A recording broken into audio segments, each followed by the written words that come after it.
I'm Sam Meredith, and I'll be reciting Romans 13, 1 through 7. Everyone must submit to the governing authorities, for there is no authority except from God, and those that exist are instituted by God.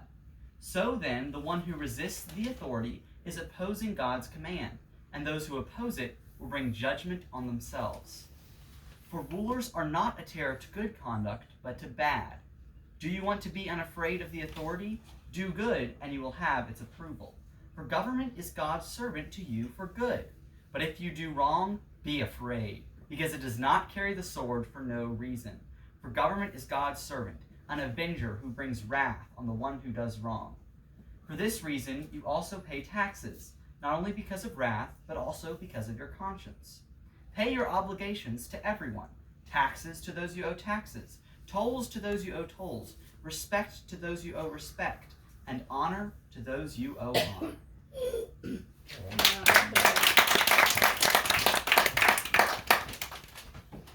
Now I will be performing a comedic monologue from the play You're a Good Man, Charlie Brown.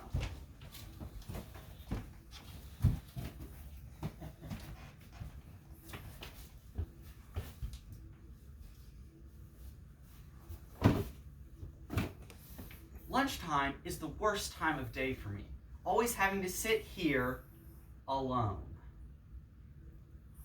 Well, then there's mornings too, getting up and wondering if anyone would really miss me if I never got out of bed.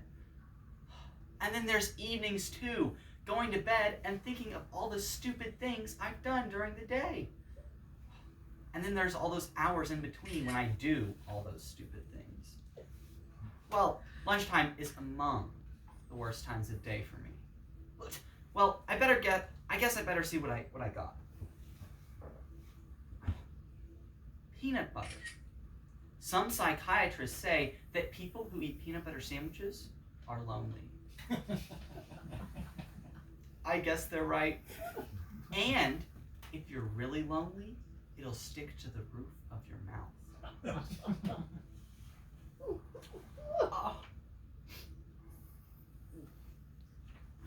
Oh, look, there's that little redhead girl sitting over there.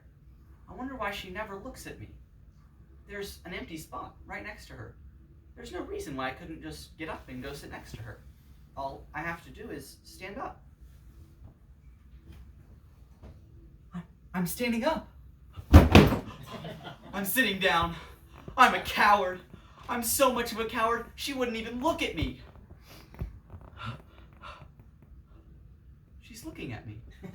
She's looking at me!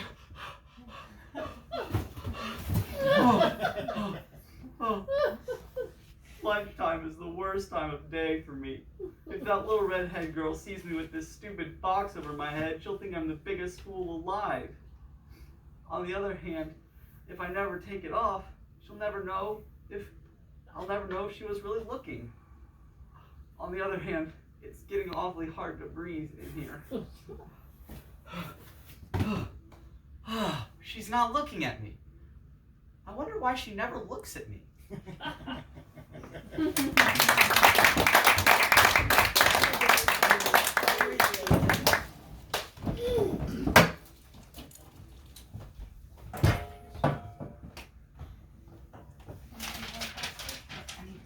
The chair's gonna fall over if you hit the stand. I'll get that. I know where it is. I don't know where it is.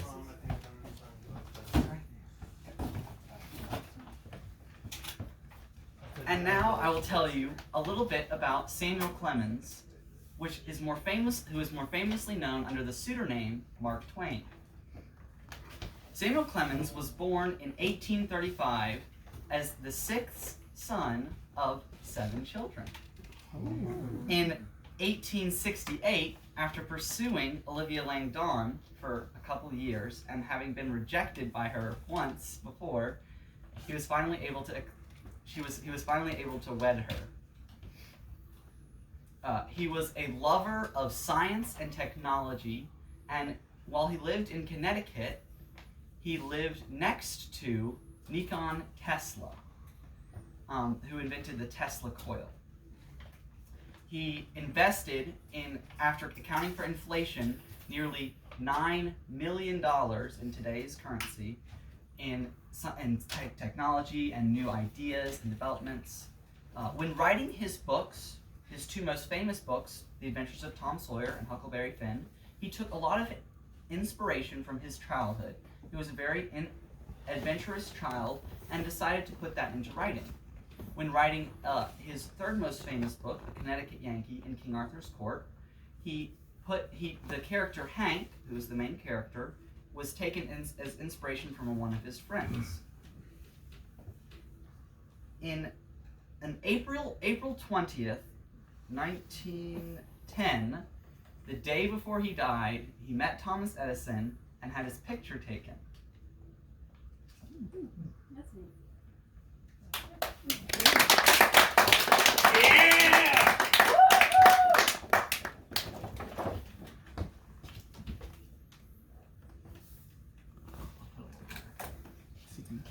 Cite the source material.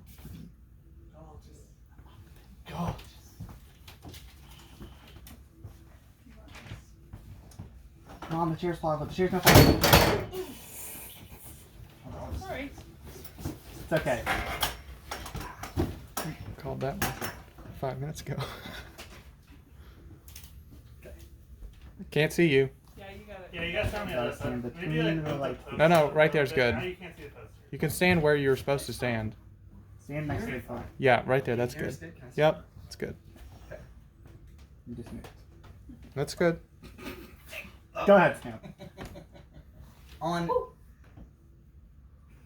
On November 23rd, 1917, Mont Blanc, which was a munitions ship bound for the fighting in Germany, landed in the port of Boston, where it was filled and loaded with lots of TNT and Benzol? benzol. Thank you. Where it was loaded with lots of TNT and benzol. The crew was not told what the cargo was. However, based on the secrecy and the way they safeguarded the ship, they understood that there were explosives. Only the captain and the second mate were aware of what was actually on the ship. After sailing for many days, the Mont Blanc rested outside the port of Halifax Harbor. In Canada. In Nova Scotia, Canada. Yes.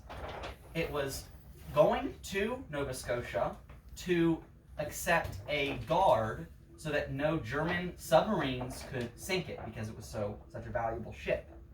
It got there late at night when the harbor had closed its metal gate to prevent German submarines from going and entering the harbor. So it has a gate to have security. So the ship, the Mont Blanc, was going to wait the night, and it had informed the harbor master of its arrival. The harbor master is in charge of directing the way all the ships will enter the harbor and exit the harbor. And he instructed Mont Blanc and gave them their directions for how to enter in the morning when it would open. On the morning of December 6th, 1917, the gate opened, and a ship called the IMO, who was docked in Pier 9, offloading a bunch of livestock and food that had come from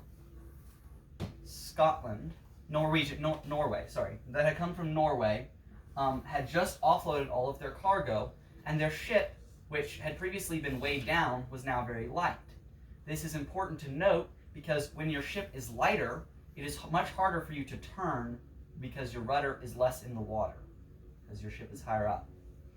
So the IMO leaves Pier 9 here. This is the IMO.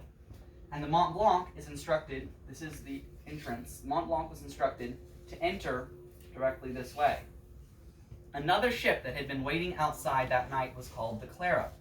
Now that ship had not got there very late when the harbor master had gone to bed and had not received instructions on the way in which it was supposed to enter. So the Clara entered on the same path that the IMO was supposed to exit, that the IMO was instructed to exit. while these two ships were crossing paths right about here, the IMO saw that they were both on the same path and whistled, because that is the way that the sailors communicated, whistled to the Clara that the IMO would move out of the way so the Clara can dock. So the IMO turns and it starts heading in a direction that would interfere and smash into the Mont Blanc. Now the captain of the Mont Blanc and the IMO both see this and began frantically whistling to each other because they're much closer than the Clara and IMO were. But with all the commotion and all the whistling, they could not understand each other. So at the last second, both ships turned, but they both turned into each other. The IMO, still being a much larger ship, plowed right through the edge of the Mont Blanc and continued to sail on. The Mont Blanc, however, the sparks from the ramming lit the Benzol, thank Which you. is highly explosive, Which is Flammable. used for making explosives. on the ship. The Benzol ignited all over the ship, and the captain and crew, most of the crew jumped overboard. Because at the moment, the captain knew that the explosives were going to go off, and he knew that they did not have time to sink the ship. Because a lot of times in an accident, the crew will be instructed to dismantle the ship and just intentionally sink it. So the crew jumped off. They were about right here. This is Port 6. This is Pier 6. And this here is Halifax town. It was a town with a population of 60,000 people. It was quite a large sending off point for military soldiers, food and aid towards the war. It was a large Which war? World War. World War I. Okay. It produced sugar, ice skates, some specialty, produced beer and wood. In Dartmouth, which is another city, Dartmouth. thank you, on the other side of the port, it was a much smaller city, but it helped contribute to the economy of Halifax. The Mont Blanc. And how big was Halifax? Was it about as Said 60,000. important as New York at the time? Not quite. New Okay. York had about the population of New York was about 4 million at this time. Okay. So Mont Blanc, on fire, the ship was not able to be controlled. The captain tried to steer it, but the engine was off, so he could only control the rudder. He docked it in Pier 6, where it just floated to Pier 6, and Still on fire. the fire was so hot, there were flames that shot 300 feet into the air, and the fire itself was so hot that it evaporated their sweat, their tears, and it scalded their eyeballs. The ship itself was so hot that the sea around it began to boil. Wow. There was a local store very close to Pier 6 that saw the fire and called the only fire department in Halifax. Fire department came, but they would try to throw water, but the water would evaporate immediately. The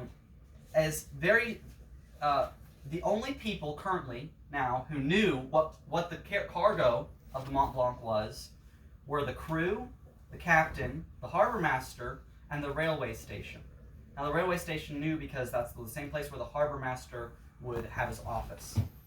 Now, at the railway station, there was a man named Vincent Coleman, Patrick Coleman. Now he and his partner worked together to send telegrams to conduct the trains and tell them where to go. Now he saw that the Mont Blanc was on fire, and he said, and his friend ran off, just grabbed his stuff and just started running. He did not want to get blown up. So, but Patrick Coleman said, no, I need to tell all of the trains that are coming in not to come in. So he sent this message, which is,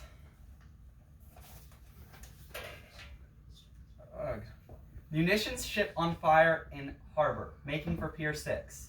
I guess this will be my last message. Goodbye, boys.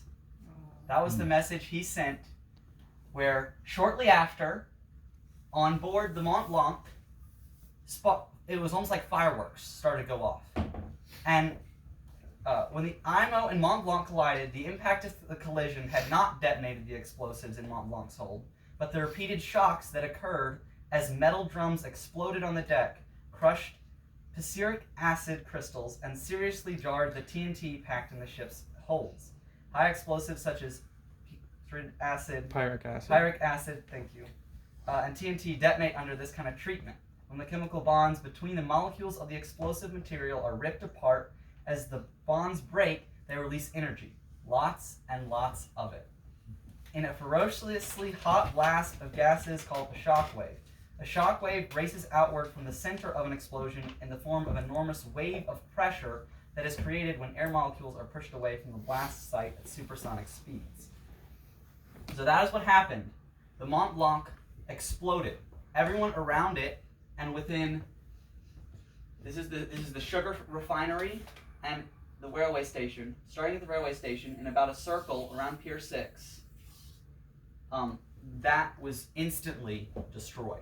Just completely, like, it almost disintegrated. Everything around it, all around the city, was also, all the rest of the city was also destroyed. And for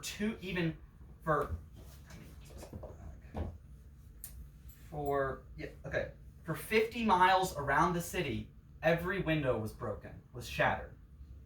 Not only was the explosion terrible, the explosion caused an enormous tsunami that covered the entire city and washed nearly all of the building and stuff back into the sea, into the harbor, where just about here, all of this and some of here looked as though there was nothing that was ever there and it was all just destroyed. It had nothing had ever been built there because the buildings were all destroyed and then washed into the sea.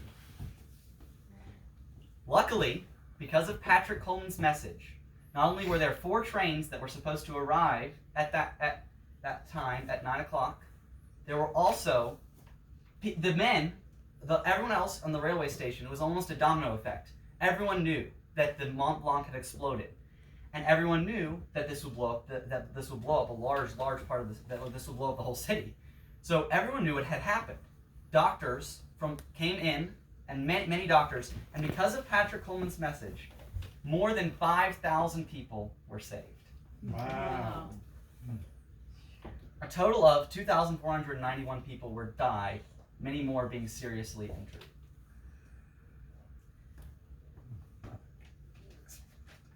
Okay, the shockwave from some of the survivors. The explosion was so great that it caused a shockwave through the earth, which they heard, and then they heard the explosion, causing a cloud of smoke that you could be seen from miles and miles around. It is the largest explosion, non-nuclear explosion that has ever happened. Unintentional. Yeah. No, just ever. Nope. Oh. Largest non-nuclear explosion ever. It was accidental.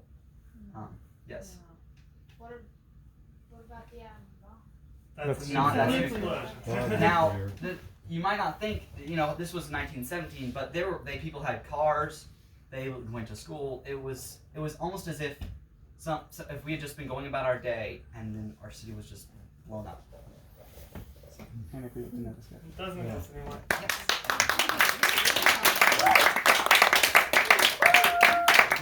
Are there any questions? How did you get so interested in this? From a sea shanty that I like to sing, that talks about this stuff. Okay. And because of the sea shanty, I was interested and I studied the see. explosion. I had never heard that story. It was I I can't fascinating. believe it. Yeah, it's the That's largest fascinating. non-nuclear explosion. It's the sea shanty part of the presentation. I could Can it give be? that to you, but that will be after Tom. Yeah. You want me to do it right now? Okay, Yes. okay, I'll do it. We got time. Just do a I'll little do the bit, whole part. yeah. Do all of it. Yes. It's a long. No. Just we'll sing it later. Okay, yeah, I'll Sing sing it I'll sing later. it after. I'll sing it after. Yeah. But are there any other questions? That's fascinating. Yeah, there were. Why don't you show everybody on the map why Okay. Halifax was on the way down? It was also interesting because the crewmates were French and nobody in the town Yeah. spoke French, so they couldn't tell anybody to run. They ran around because saying "run, run," But but then the no one understood them. the townspeople didn't know, and they came out. It was like a show. They were like, "Oh, there's a show," so people came out of their houses to see what's going on, and then it exploded. So how do you know so much about it? I gave a presentation like this in my speech class on this explosion. Right here. That's where Nova Scotia is. Oh, okay, that makes sense, yeah. So it's on the same longitude. Trading spot for Europe, huh? Yes. And yeah, there were okay. Here's one last quick fact. The anchor of the Mont Blanc that weighed 1,140 pounds was found 3 miles away from the explosion. Whoa. So. I don't want to imagine what the ship that ran into it